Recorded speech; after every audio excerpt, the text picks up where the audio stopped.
All right, so there's more people here than I thought there would be for a 8:30 a.m. after the. I'm only here at body. Yeah, that's what counts, right? So thank you for showing up. So today I'll be talking a little bit about bringing back the ADC sampling stuff. And last time I was talking a lot more about like sampling just a voltage, you know, sort of to check a voltage or something like that. So I'm going to talk a bit about repetitive sampling, where we sample at a very defined, well-defined frequency. And once we do that, some of the things we can do, mainly doing filtering rather than using physical analog filters, to do this in software. And when we do this, we'll need to consider how we make efficient implementations, because you need it to run fairly frequently, so you might not be able to just write whatever C code you want. You need to think a little bit about the speed it'll take. Before I get into that, I think a while back, possibly online, there were supposed to be the updated competition rules posted as of now. I'm waiting for the course design to be finished. Once they build the course, I can guarantee what the dimensions will be of it. So that's still in progress. If you haven't seen, by the way, across from your C102, there's another room. In that room's the course as they're building it. So if you want to see it, you can look in. It's open sometimes. Once it's built, you'll have door code access, so you can try your robots on. At least half the course will be built. It's the mirror, and they'll build the whole course in there. So the course they build will be the same one as the final. They're going to move that to the gym, so you can test everything on more or less the final course. The one major difference will be, of course, the lighting will be considerably different in the gym. So when you're testing sensors, you might want to consider that, like shine a flashlight on your robot to check. It's not, you know, if you have some light sensors, they're not overwhelmed by a little bit of extra ambient light. With that's the main sort of reason for holding back. There's no major updates, so anything that's in the rules shouldn't change. There's a few clarifications. There's a few references to logbooks, I think, in the online rules that'll be removed. This year we didn't do you weren't required to keep the logbook that was signed, that was required in previous years. So it just means on the rules it says you have to have a signed logbook for everything you do, which won't be the case. Also, how the robots are going to be started. So there's going to be Mark has a small 3-pin board. I'll try to get a photo of it plugged in, but basically it plugs into where your microcontroller is. So all you'll need to do is on the breadboard have about 3 pins open. Worst case, you could use wires to bring them over.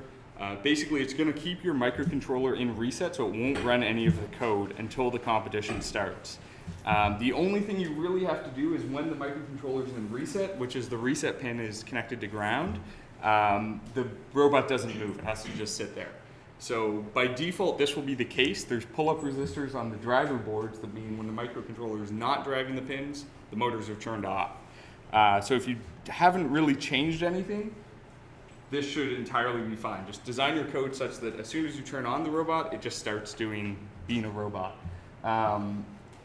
Before that, you know, it'll be in reset. Your code won't be running at all, so you don't have to care. And after 2 minutes, I believe the board will just turn your robot off as well, again by holding it back in reset. So that's how the robots are going to be started. There's reference, so these boards themselves are triggered by lights. They use a light at each starting gate and turn them on once it's time to sort of synchronize the turn on. So those boards are powered by lights, but you don't have to care about that. All that you'll care about is the boards put in, and that'll do everything for you. All right, any questions on the rule updates or updates? Again, there will be the final ones. I'm probably going to try to post an intern update. It looks like the course layout will still be a week-ish away from being done. The final course design, they're trying to match it as close as possible to that map I gave you. There was a few minor changes, like they moved some of the coins a few feet around to fit better, but it should be, I think, within 2 to 3 feet of that original design. So if you're going off that should be fine. All right, so with that in mind, what we're covering today, as I mentioned, is repetitive sampling. Part of that is what sampling rates you're going to choose from the ADC. software-based filters. So I'll talk about two types quickly, FIR filters and IIR filters, as well as using fixed point math to implement them. And I'll sort of give you a very brief overview of transforming from the time to the frequency domain, so FFTs and stuff like that. And what that can be useful for is if you need to determine the frequencies involved in a signal you're sampling, you can use an FFT to determine, hey, what frequencies are in this signal. So in your case, you might use that to detect the different light sources. It's one of two ways to detect if you have these different light sources running at different frequencies. You know, we had talked about 500 hertz, a kilohertz, and stuff like that, to detect which ones are in your field of view.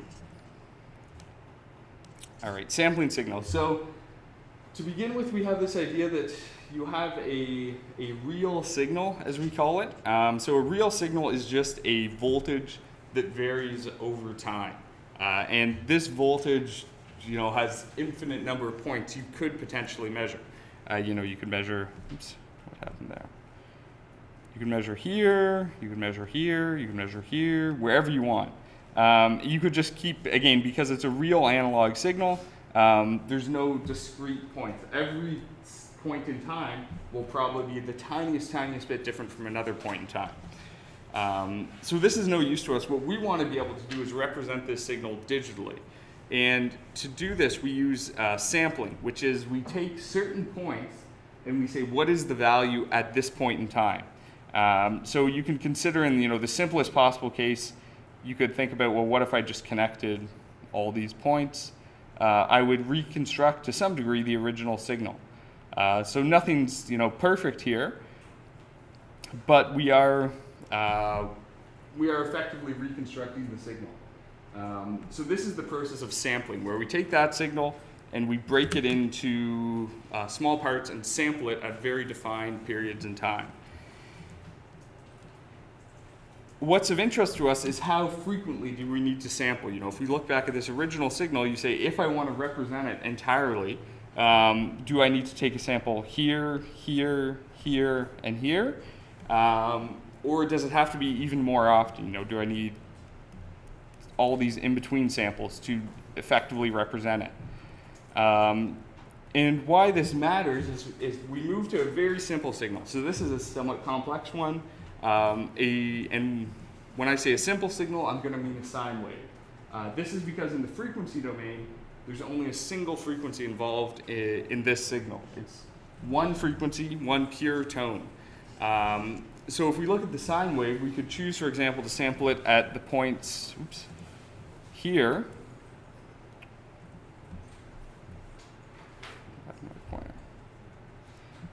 These points here, so these are the sampling points.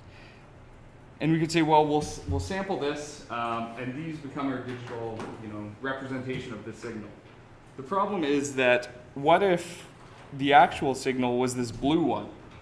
You can see those exact same sample points also perfectly fit through the blue signal as well. So it's obvious that there's some issue here in that we're unable to determine which of these signals actually generated those sample points. If you move beyond sine waves, of course, you could try to draw any signal that passes through all of those points. So clearly we need some sort of rule that says how frequently do we need to sample in order to reconstruct our signals. And, in green, there's an even higher frequency signal that is also passing through these points. So the answer to this is really quite simple. It's what we call the Nyquist Theorem. And this is that you have to sample your sample frequency, Fs, has to be 2 times the frequency of the signal in order to correctly identify it. So by correctly identify, I mean represent it perfectly, once again, in the digital domain. So in this case, going back here, this red signal was satisfying the Nyquist theorem because we would be able to, based just on those sample points, we could reconstruct this signal perfectly. We would say, well, we'll fit, you know, a sine wave to it, and that will be our original signal. So this one is not satisfying the Nyquist theorem because we do not correctly represent the signal. We do not identify what the actual frequency is. And same with the green signal here. So in real life, we're never measuring a pure sine wave that's free of all other harmonics. So what do? The problem is we have to sample now at 2 times the highest frequency component of a signal. So you say in this signal, there's a whole bunch of frequencies. If the highest frequency is 100 kilohertz, we have to sample at least 200 kilosamples per second, or 200 kilohertz sampling frequency, or greater than 200 really, so like 200.001 or something like that. The other problem here is that in real life you almost never know what is the highest frequency component. Your input signal could come from anywhere, it could come from another sensor that's really noisy, so you don't necessarily know what is the highest frequency component of this signal. So what we'll do is we'll fix the input, and we'll use what's called a Nyquist filter. So a Nyquist filter is really just a low-pass filter in front of your ADC. So if we have our board here, what we have is we'll have an ADC. And you can tell, what sampling rate this ADC is. So if we say this is, 200 kilosamples per second. In front of the ADC block, what we could have is a low pass filter, and we'll have our input to that low pass filter, and that will have a frequency response ideally that would just block. So if I sort of have this in the frequency domain here, for lower frequencies here where the Nyquist is satisfied, it passes those frequencies, and then at higher frequencies where the Nyquist will not be satisfied, it completely blocks those signals. So we're simply enforcing the input of the ADC matches this Nyquist, the expected rate. Now one of the issues here is that your real Nyquist filter, so in this filter here I had a perfect ability to block that input. In real life what we'll have is, we had seen when we had done the filters that there's some roll-off rate. So your actual filter response looks like that. So it's frequency, and you could call this gain here. So at lower frequencies it passes everything, and then it slowly starts to attenuate more and more. But if we set our roll-off rate such that this is the Nyquist frequency, what you should have sort of seen from doing some of the assignments is that if I had a very strong signal right here, it's going to be attenuated, but it may not be attenuated enough because it's not being blocked completely. It's simply being reduced in amplitude, and so we still have some frequency that's above the Nyquist, or some signal above the Nyquist frequency.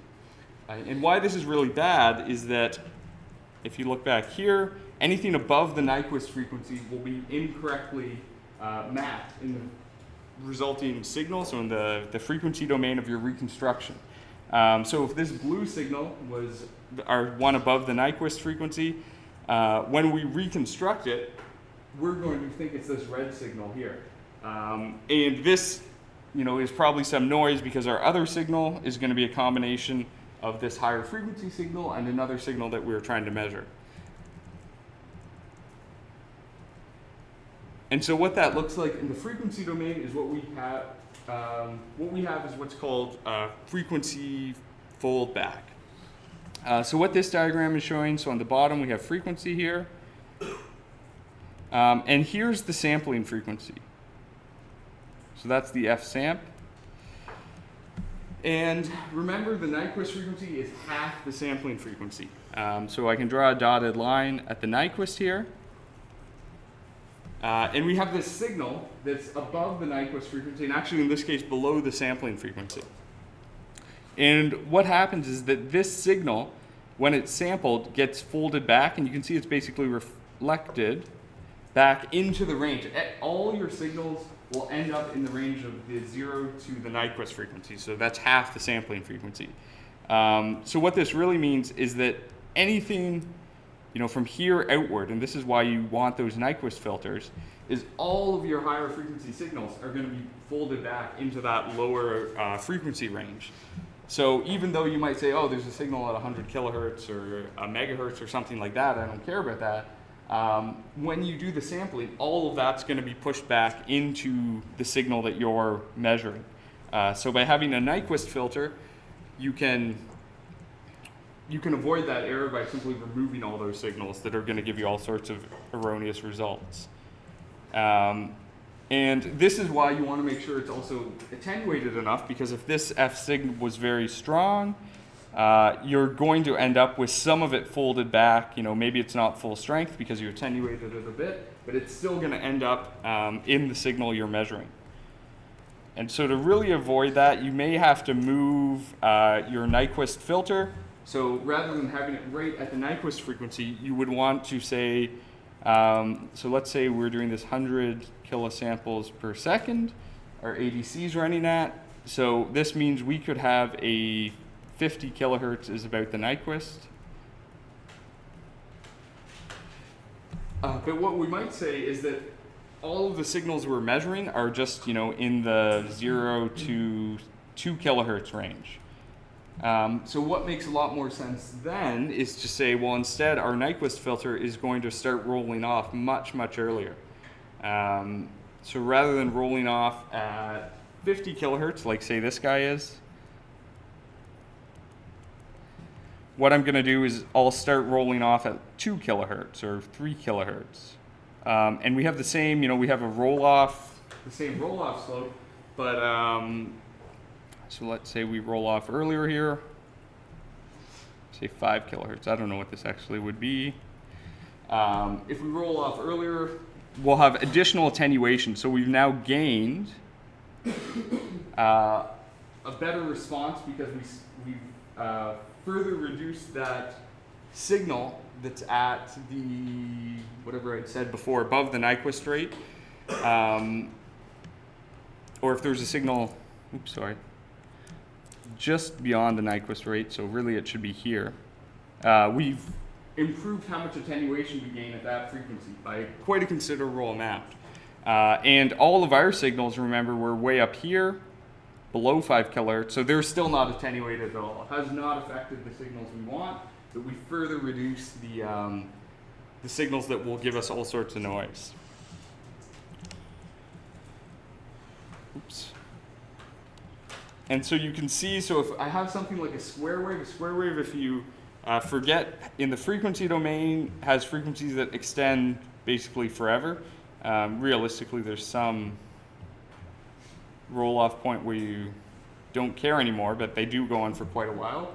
So even if you have like a 10 kilohertz square wave, it's going to have frequency components that go very high into easily the megahertz range. So you really need to attenuate that. And if you don't, again, what you have is we have a Nyquist frequency here. So the sample rate would be, that's half the sample rate, don't forget.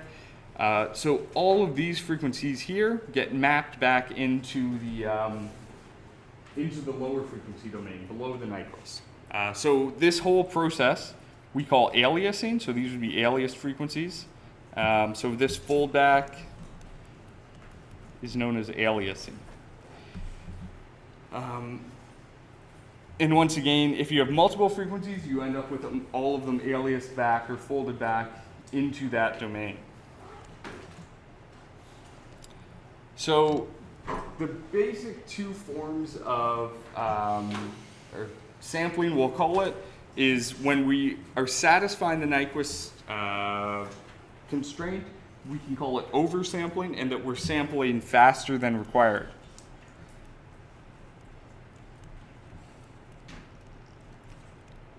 And there's actually a trick. So you might always say, well, why would you would always oversample? That's crazy otherwise.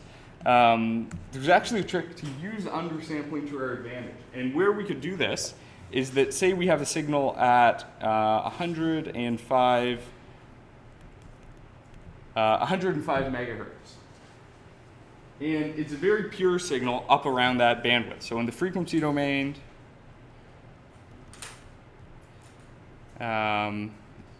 it's some sort of sine wave, and maybe there's some stuff beside it. So this is fairly common for radio signals. You have a carrier and then some sidebands or something like that.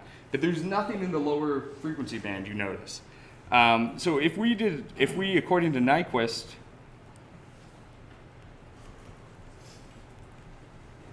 it would say we need, assuming, ignore the upper sideband, let's say, just so we don't need to go above 105 megahertz. This means we would need a 210 megasample per second ADC. So this is a fairly fast sample rate, which means it's going to be a more expensive system, a more difficult system to build. Ideally, we'd like a lower sample rate. So what we could do is we can actually use undersampling and say we're going to sample, at some lower frequency. And we're going to take advantage of this frequency fold back. So if we could sample at just 105 or 100 megahertz samples per second, and in reality it could be even lower than that. And what's going to happen is those higher frequencies, yes, they will be folded back in the frequency domain like that. So when we sample them, they'll appear to be at a lower frequency. But we know in this case we were expecting the signal to only be at this higher frequency. So therefore we can say we're going to add, based on what we know the sampling rate is, we can now remap those back into the proper frequency locations. So the only reason we can do this is because there was nothing at this lower frequency originally. So it was empty on input signal. So when things get remapped, there's no additional error. If we also had a signal at 50 megahertz or 25 megahertz, this would be bad because now we would have to differentiate from the true 25 megahertz signal or 50 megahertz signal and the one that's been folded back from the higher frequencies. So you can use undersampling, but you have to be very careful when doing this because of the issue of differentiating from which is the true signal and which is the signal that was folded back due to the not meeting the Nyquist requirements. So unless you really have a need for that, it's always important to add some sort of filter on the input to your ADC. It's very easy to be tricked by our higher frequency signal because this, it could be a very high frequency signal that happens to get back to like a kilohertz or 60 hertz or some lower frequency, possibly a frequency you were looking for a signal within. Without the Nyquist filter there, there's no way to differentiate between any of these three signals once it's digitized. And this, depending on what you're using again, it could just be a simple RC filter on the input. It doesn't have to be anything too fancy. As long as you set a reasonable sort of roll-off point, you should attenuate any higher level frequencies more than enough.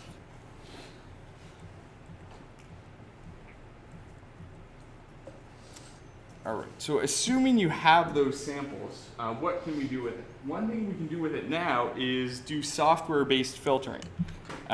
So what this is we talked about sort of before, we have some sensors here, and maybe we want to, there's only a certain frequency band we want to pass. So we have, maybe a band pass filter, BPF. And if we draw the little frequency versus, or gain versus frequencies, we could say we're only passing signals within some frequency band here. Once we do that, maybe you had an amplifier before and after this. I'm not going to show that. Now we'll pass it to the ADC. And it's going to act upon it, do whatever it needs to do.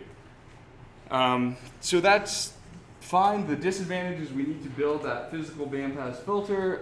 We need to find the values, tune it. If we want to change the frequency response, we physically have to change the design. So what we could do instead is do that in software. So all this would mean is, and I'll show the Nyquist filter, which is a low-pass filter.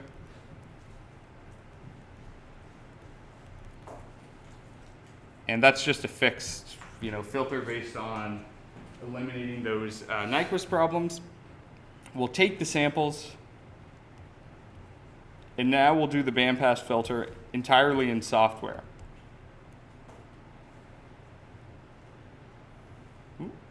And then we have the data. So we've moved our filter from in front of the ADC to after. For this to work, we have to have the ADC set up to do this repetitive sampling, so we have to be sampling at consistent intervals, as showed earlier. And then we need to do something to the data to actually implement this bandpass filter.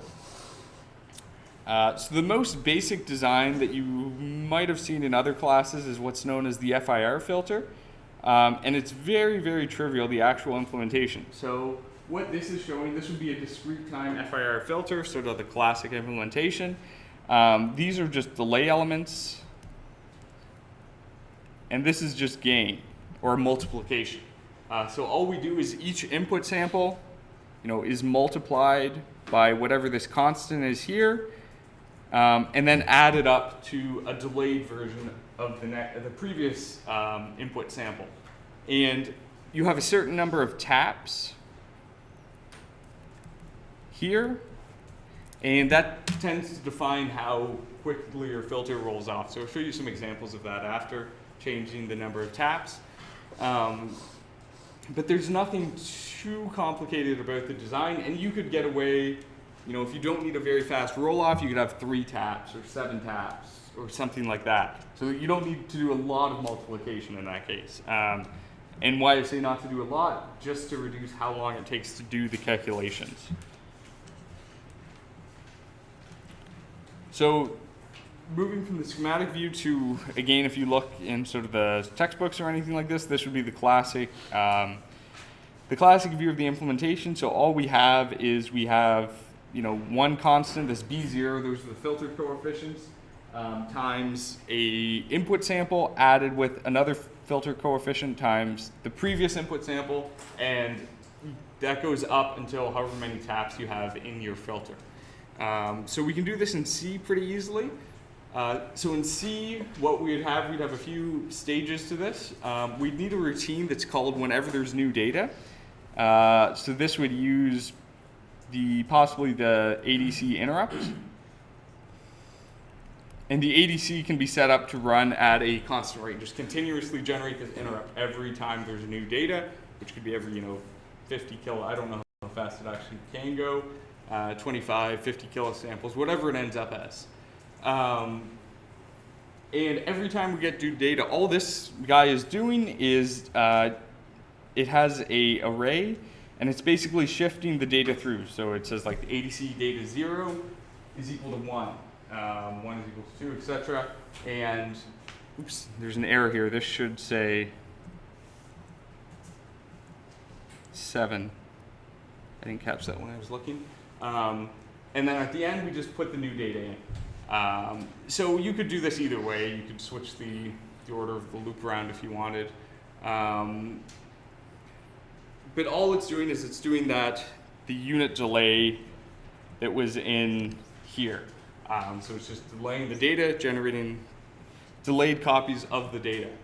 The next part you would need to do is then simply multiply each of those delayed parts of the data by the filter coefficients and then add them up. So then we would have another loop here, and we just do this sum. So we have a sum variable that's set to 0 at the beginning of the loop, and every time it's just multiplying the filter coefficient times the ADC data. And this B, you could define elsewhere. In this case, you'd have to make sure the names match, but I would just declare a constant variable like that and pre-calculate what these filter coefficients are.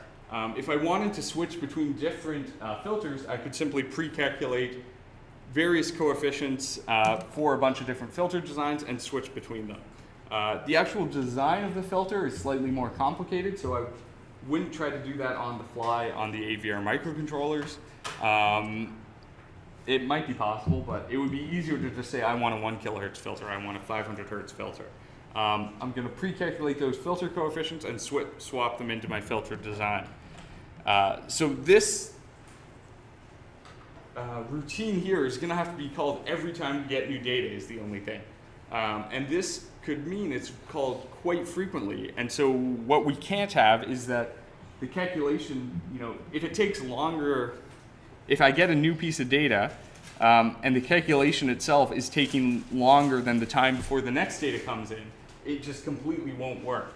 Alternatively, I could get a new piece of data and it almost takes, until the new piece of data comes in, but I have no time now to do anything else in my robot. I've spent my entire time trying to implement this FIR filter and running the code.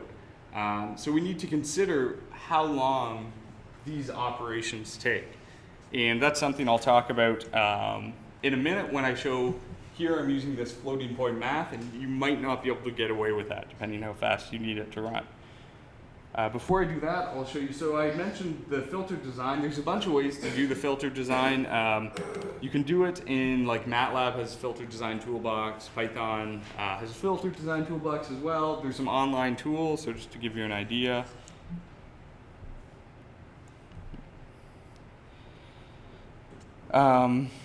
So this is showing you, as you design your filter, it's showing you the frequency response. And you can set in, sampling frequency. This assumes you define exactly what that is. So let's say we had a 10 kilohertz sampling frequency. And you can see, I'll show you after I calculate one. You'll see that it gives you the response from 0 to half that sampling frequency, the Nyquist, to 0 to 5 kilohertz. So I could say, well, let's design a low-pass filter to, 2 kilohertz. So the only thing you have to watch out for is also we have this option for the M. So this is the number of taps in the system. So 37 is going to be a lot of calculations for your little AVR. If I reduce this, what you'll notice, if I go to, say, 3, the minimum, oops. Oh no. It may simply be unable to calculate one that satisfies that, but if I go to like 5 points, you can see that it's rolling off very, very slowly. So the roll off is almost too slow to be useful. So you can sort of calculate how many taps I need to get whatever the response is that I'm looking for. And this is for the FIR filter. It tends to need more taps than the other type we'll talk about, the IAR. So maybe around 13 taps. I'm starting to get a reasonable response. You can see, it's still rolling off quite slowly. So I had asked for, what did I say, 2 kilohertz, a 2 kilohertz roll off. So 2 kilohertz is up here, basically, if you can see there. So it's passing quite a bit still beyond that 2 kilohertz level. So it depends what the signal type you're looking for is. But whatever tools you use, be it these tools or another, are going to give you the filter coefficients. So those could then just be copied into your filter design.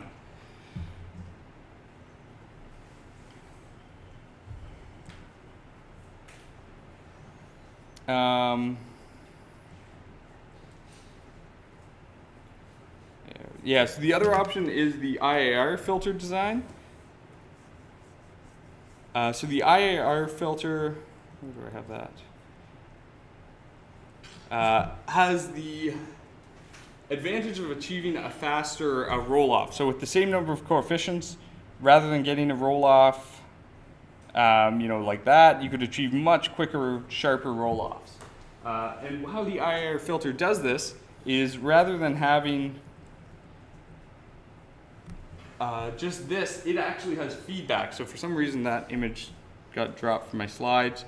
But if we look at an IAR filter, and I'll update the uploaded slides, it has feedback from the output, and it has the same sort of thing. So it has these delay lines here, delay lines,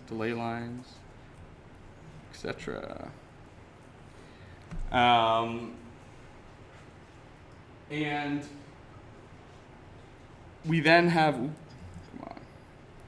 from these delay lines, we once again have the gain and stuff like that. So the problem with the IAR filter, so these are supposed to be gain, but the basic idea is it additionally has feedback in addition to the feed forward. The problem with the IAR filter is that if those feedback coefficients either aren't designed right, or more critically, if your implementation has errors, what you can end up with is the filter output will explode. So because we have the input and we have the output feedback, and they basically are added together with some multiplication of coefficients. So we have this multiplication of these coefficients. And then I'll just add a big sum in the middle here. Yeah, sorry, I don't know why this figure, for some reason I didn't get the latest version. And this is our out. So what's going to happen is that if our output starts to explode, so if it starts to go very high, because we're actually adding that back into the output again, we can get into this bad situation where the output of the FIR filter simply explodes, or it simply goes to plus infinity or something like that. So this is where A, filter stability comes in, but B, it could be an issue that when I'm doing these multiplications, I'm using a fixed point math we'll talk about. And fixed point math doesn't always maintain perfect precision on how it's representing the numbers. If this representation is done incorrectly, you can also cause this explosion. So even though your filter should have been stable, your final design isn't. Sorry. Half a sneeze here. Your final design isn't actually stable, and so the output explodes. Oh, okay, here's the IR filter.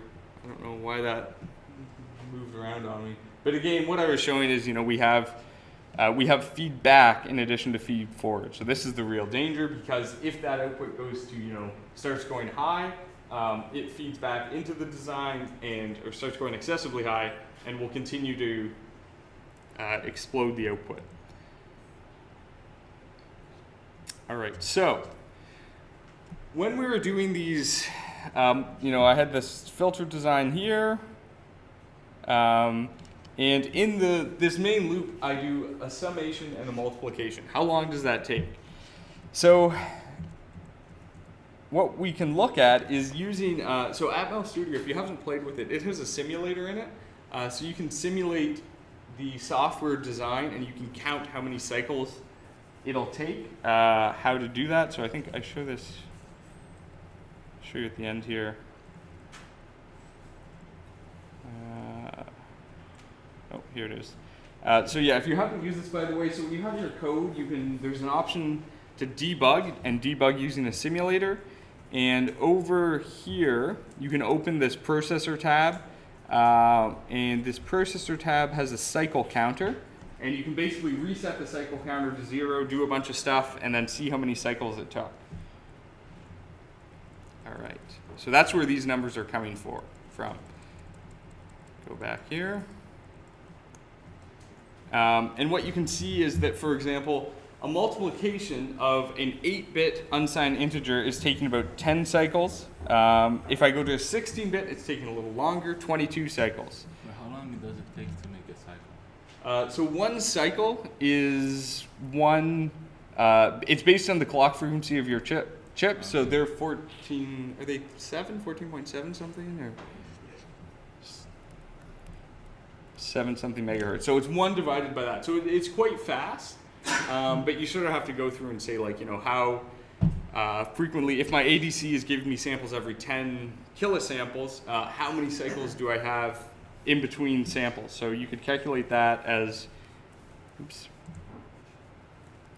so let's say we had about 14.7 megahertz, and you could divide that by, say, 10 kilohertz. Say this is the return rate of the ADC, and this will tell you, you can see quickly, about how many samples do you have, or clock cycles, in between ADC samples. Of course, you want to do other stuff too, besides just these calculations. So let's see what that works out to.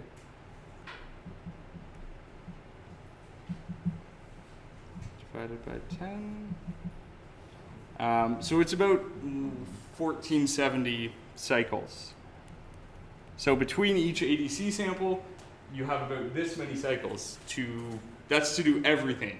So ideally, you don't want your FIR filter to take all of that up. because you're not going to have time to do other operations. So what you may say is, well, what I want to do is I want it to take, let's say, 400 cycles of that time if I want to dedicate a lot to the FIR filter. So I'll have some target that says this is how many operations I can do. So if we use a floating point number, a floating point multiply alone takes like 96 cycles,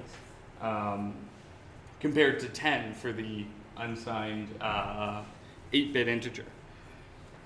And same thing with adds are very slow. So floating point adds are actually slower than multiplies by a small amount.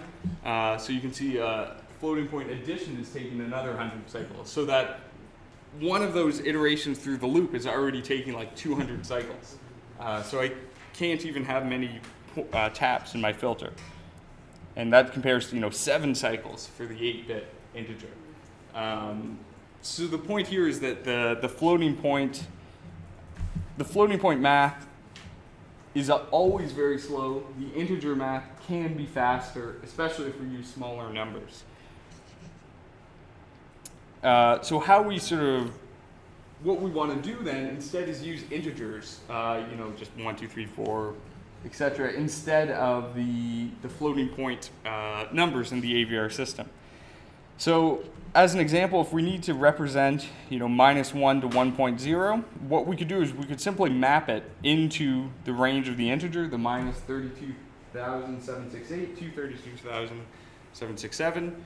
The easiest way to do this is just have a scaling factor. So we're going to say we're going to make a scaling factor that works out to this. So if we want to convert a number, so if we have 0.5, we could divide it by this scaling factor, whatever that is, and this will be an integer number that represents 0.5, and that integer number will range from over the entire 16-bit signed integer. So to give you an example, let's convert. So I have a floating point operation here. So it's, it has some variable a, and in this case I'm assigning it at a fixed value, but it multiplies it by a gain and adds an offset. So very simple operation, and we end up with this number. This is what we should get. So we just go a times gain, and gain is a define plus offset. And this line right here will take around 200 cycles. And again, that's because we have a multiply and an add in floating point. Now we could do attempt number 1 at doing this in fixed point math. And what I've done is I've multiplied everything by that appropriate scaling factor. So when I'm converting into floating point, I'm using the inverse scaling factor. And all of this stuff, I have these multiplies up here. Because these are constants, the compiler will perform them. So it's performed at compile time. So this is not, there's no penalty here for doing this, writing this multiplication like this. I don't have to pre-calculate it myself. I can just tell the compiler, you figure it out. It knows it's constant, it's going to deal with it. So this will take about 35 cycles instead, because we just have the 16-bit multiply and addition. But if we run through the simulator, if I just use a calculator to check the result, ignoring the 16-bit numbers, I'm going to get some huge number, and when I try to do the conversion, I end up with this like 4,640 is the result, which is incorrect. So that's after I've converted it, because we know the result should be 0.141616. So what happened here is that if we let's rewrite this, and rather than, I'm going to say what is the gain? Well, the gain is this here, this 0.233 times the scaling factor. And what's A? Well, it's this 0.552 times the scaling factor. So what's happened here is that scaling factor in this multiply, so I've ignored the offset addition here, it appears twice in my multiply. So that's the reason we got this crazy number, is every time we do a multiply, we've got to divide out the scaling factor if we use this system. So now all I've done is attempt number 2, so I've tried to fix the code. So what I've done is I have my scaling factor up here, and I divide out that scaling factor, and I cast it to an integer just because I don't want any floating point stuff pulled in at that point. So I say a times the gain, divide by that the scaling factor to remove out the double, and then add the offset. And the offset should be fine. With a calculator, I get 4,640, and if I divide that by my scaling factor to convert back to, you know, what does this represent, I get the right answer. So it looks like this works. And I can test this online. So if I use the C++ shell to test the compiler, I've converted this to actual C code, run it, it prints the results. And I get basically around the right answer, 4638 or some rounding thing there. But it seems about right. So it's like, you know, oh, great, this worked. Finally, what I can do is I can put it onto the AVR microcontroller. This is using the AVR simulator. And what do I get as the output? Well, I get 425. So this is not, you know, what it was supposed to be. It was supposed to be around this, 4638, which is right around the right answer. So what happened? Like, why did it go so wrong? It seemed to all be working. And this is one of many errors that can come in with fixed point stuff. So you have to be very, very careful. In this case, what's happened is we have an overflow. So if I look back here, if we do this multiplication ourselves, you know, multiplying 32767 by 32767 is going to be a very large number. So this is going to be larger than you can hold in a 16-bit integer. So it's actually overflowed the intermediate calculation because the compiler might just use a 16-bit signed integer because it says, well, there's the 16 bits here, and it's being passed to a 16-bit integer.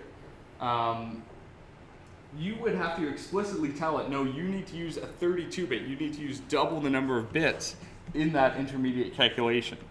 And the risk here is that when I did this online compiler by default is using 32-bit integers, so it did that. The AVR, the Atmel Studio may not be, so it won't give you the correct answer. So the fix, I'll show you after, is I can just cast these. Here I used unsigned. You probably should use signed actually, because the inputs were all signed. But I'm casting it to double bit width.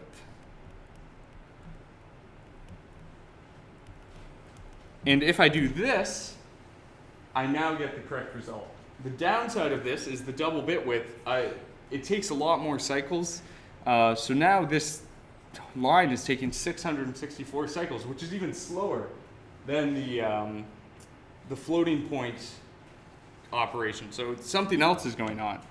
And what this something else is I now have this divide. And divides are slow. I didn't have it on my...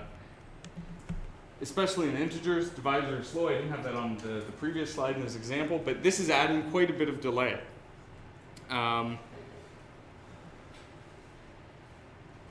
So instead, what I can do is that floating point scale, if you remember, is just equal to this 32767.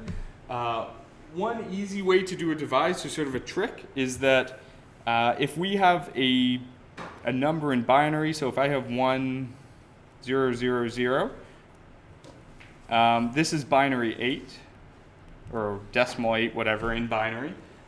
If we want to divide 8 by 2, so 8 divided by 2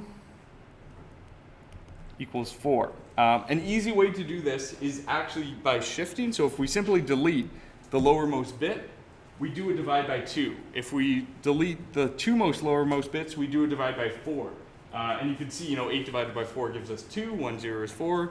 If I delete the 3 lowermost bits, it gives us a divide by 8.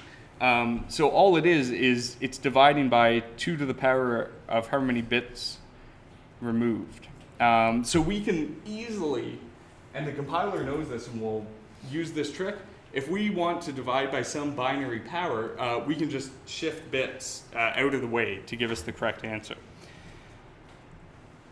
So if I use a scaling factor of 32768 instead, we can get down to 172 cycles instead of 664. And that's solely because it got rid of that divide in the calculation.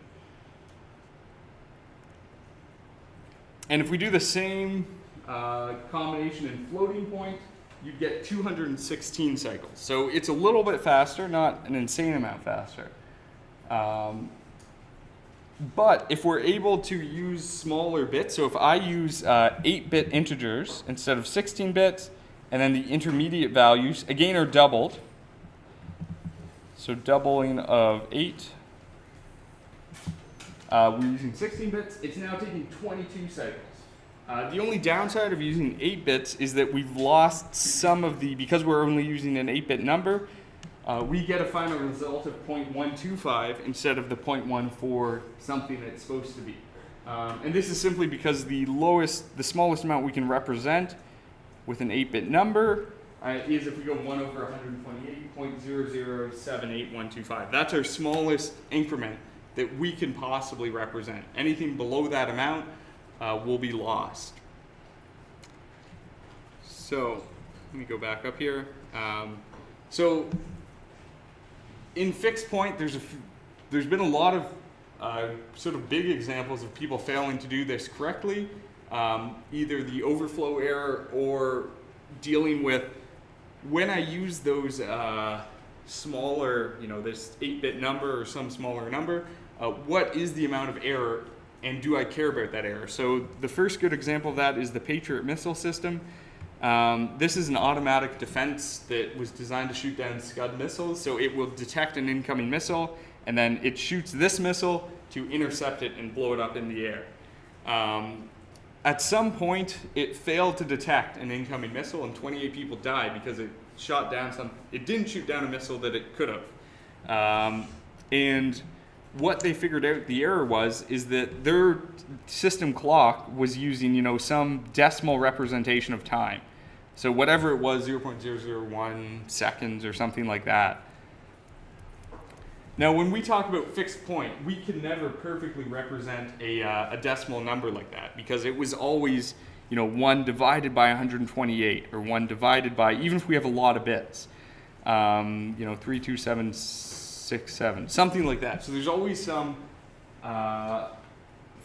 binary fraction that gives you the result. So in this case, for the 8-bit number, it was this fraction there. So that's exactly what this works out to. But what you can see is if I wanted to represent 0.1, there's no way I can perfectly represent 0.1. There will always be error there. So with the Patriot missile system, they attempted to use system time as a decimal when they should have been using it as an increment in the fixed point number. What this meant is once the system was running for basically when it was on for too long, this error between the two would grow slowly because it's been trying to represent time, tracked time in some 0.0001 seconds. And it has no way to do that, so it's been approximating it, and this approximation error continues to grow the longer it's on. After about 100 hours, the error was so much that it just couldn't track. It would think missiles were 500 meters away from where they actually were because when it tried to calculate the intercept, everything was way off. So their interim solution was to reboot them. Just every 10 hours, you had to turn off the system and turn it back on again. And it reset the error, and that worked until they were able to get a fix. So that's one high-profile error. Another high-profile example is the Ariane 5 missile. Failed to properly do a floating to fixed point conversion.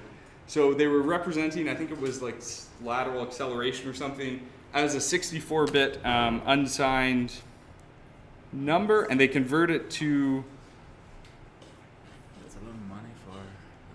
Yeah, so this was a $200 million error. And you'll see what happens as it starts to take off. And they were trying to be cheap. They were reusing software designed for another rocket for this rocket. And this rocket had higher acceleration. so the error was never caught on the previous system, or it was sort of because they were fusing the two systems together. So you can see it starts out okay, and eventually it sort of starts to yaw.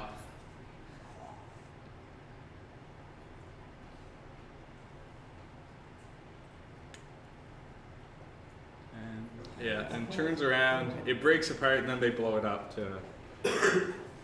So, and all because of a floating point to fixed point conversion error. So here's where the camera guy sort of zooms around and says, oh crap. What do we do? What do we do? Yeah. You look. So that's one way these. Was live? No, this was just cargo. Okay. I'm 99% sure. So it It's was. the There's same no. thing It was the first test of this rocket, in fact. Okay. So yeah, definitely there was no one on it. So it's the same thing as what happened. To Yeah, the recent one. Yeah. Although I don't know, they don't know why that happened yet, do they? No, I don't know what happened. So it broke up. The other one might have been just the airframe. I don't know, because this was very low. The problem is that like sometimes when it's a private company, they try to save money. Yeah. And well, that's what they did here. They tried to save money because they were using same software. Yeah, the same software for an old rocket as the new one, and this happened. But so. they didn't kind of go over the code or something, or like. I don't know. Well, there's so much code. Yeah, I'm guessing They tried to save money by not doing that. Who knows? Anyway, it didn't work out very well for them. It's the long story. So if you have problems when you're doing your if you try to use fixed point math and you have issues, don't feel too bad, basically, is what I'm going to say. If your robot doesn't quite work, it could be a lot worse. Yeah, so if you're using them, just you always choose some sort of 8 or use an 8-bit number and then choose a scaling factor of like 2 to the 8, 2 to the 7, some sort of binary multiplication, because that will make all of the division very easy, so you can unscale it. And use the simulator, as I mentioned in Atmel Studio, to actually check how many cycles, if you need something to occur within 200 cycles, check that you've done things correctly. Because it's very easy, like when I showed here, this looked okay, but it actually was taking a ton of time. And with just a few tweaks, I could bring it way down and then go even further by using smaller integer types. Excuse me. Yeah. Sometimes it's better to use like in the division that you use the number totally instead of using the float or. Yeah, so in this case I used the number to ensure the compiler saw it was 128. If I put this up into the define, it should work out. Okay. You can check with, But it seems to be taking more time if you were doing that. Yeah, it was taking more time in this case because here I was using larger, 16-bit numbers, and before I was using 327. Oh, not this one. This one. 32767. It's off the screen as the scaling factor, so it couldn't do the fast division. It did regular full division, which is very slow on these things. All right, so the other thing I'll talk about, just to give you a sort of idea of its existence, is the fast Fourier transform, or FFT. So the FFT, probably you should have covered in some of the signal processing classes. But very briefly, all it's doing is converting, if we have a time domain representation of a signal, it's telling you what is the representation in the frequency domain. So if we have a sine wave, it's going to tell you what is the frequency of that sine wave. If we have a more complex signal, it's going to tell us what frequency components are in that full signal. So, if you have something more complex, there's probably a whole bunch of different frequencies that are added together to make that signal. One of the tricks, so when we're doing an FFT, we always talk about how many points do we have in the FFT, so how many samples are on the input. It's normally some, again, binary power, so like 128, 256, 512, for a reason that it makes it faster to do the FFT. But it's always some fixed amount of samples, so it's not, a continuous input gives us the FFT output. So the first thing you might come across when you're looking up FFTs is windowing, which is to say if we have an input signal like this, ideally, we have a sine wave. What we expect is just a nice, beautiful peak at that one frequency. When we do an FFT, though, what we will get is this spectral spreading. And why this comes about is because we have this abrupt start and end, right here and here. So we don't have a periodic sort of infinite signal. We have a signal that starts and stops. So if you just do the FFT as is, you get this spectral spreading. So to solve this, we almost always apply a windowing. So we'll take the input, and there's various windowing algorithms you can use, but the simplest way to think about it is see how I've applied, something like this. So towards the beginning and end, I've attenuated those signals. So this input, again, you could see like the window is just some fixed multiplication like that. And when I do the FFT, we no longer have this spectral spreading, and we now still have one more or less pure spike like we expect. So there's several different windows you can choose from. If you're doing this in the AVR, it's probably you'll need a very basic one, trapezoid or something, just to reduce the amount of calculations you have to do. As another option, instead of the FFT, if you go to look up performing FFTs in the AVR, you'll run across something, the discrete Hartley transform. This is an older design, so designed to be sort of more efficient than FFT.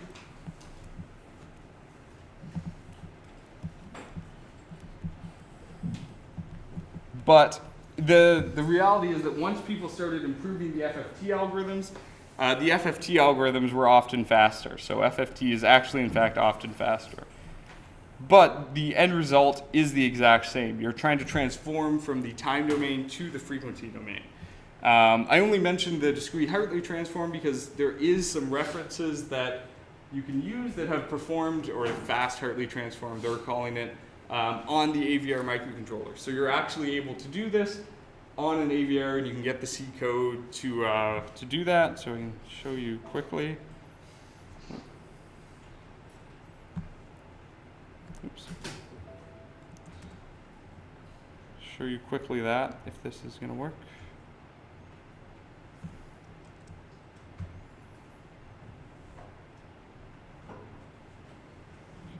I don't know. Make sure that you connect yourself. Yeah, I don't think it's connected right now, but it's not critical for you. As I say, if you have questions on it, you can ask me too. It's more advanced. You can see this example is quite well done, is why I link it, and it's in pure C code. There is some FFT libraries, other FFT libraries for the AVR that you probably would be able to get working in a reasonable amount of time. Almost all of these will have done this in fixed point math for you. So these will also use fixed point math to be more efficient because the floating point would be too slow. All right, so sort of a quicker one today. But basically, you can see that repetitive sampling, there is some considerations around what frequencies you allow in, so having the Nyquist filter is critical. Once you do this repetitive sampling, it is possible to implement filters like FIR or IR filters to do software-based filtering. Which gives you the advantage of being able to switch in and out filters really quickly to look for different outputs. And if you're doing this and using fixed point math, while you almost certainly have to use fixed point math, you just need to be a little careful to achieve both reasonable performance and correct results. So the other thing I didn't mention with the fixed point is, again, or sort of when we have this issue that we wanted to avoid overflowing the variable. You also could have this because your summation overflowed as well. So you have to be careful at what is your, go back to this. Yeah, so this summation here could overflow. So you have to be careful what's the scaling factor you're using. If your input goes from -1 to 1, and your inputs are almost always in that range, this summation may end up overflowing. But if your inputs are normally in the range of like 0.1 to 0.1, and you still use that scaling factor, you may be fine because it won't overflow. But it's one other consideration of fixed point numbers you'll have to look out for. When we're just using these basic integers, it's more difficult to detect this. So you can look at, there's classes where you sort of represent the fixed point number as a C++ class, and it actually verifies you're not overflowing these numbers and does runtime checking of that. So that's more complicated, something you can research if you're interested in it, but for the AVR, you'll probably end up just having to use these raw numbers for performance reasons. So with that, any questions on that material? No, if not, thanks again for coming on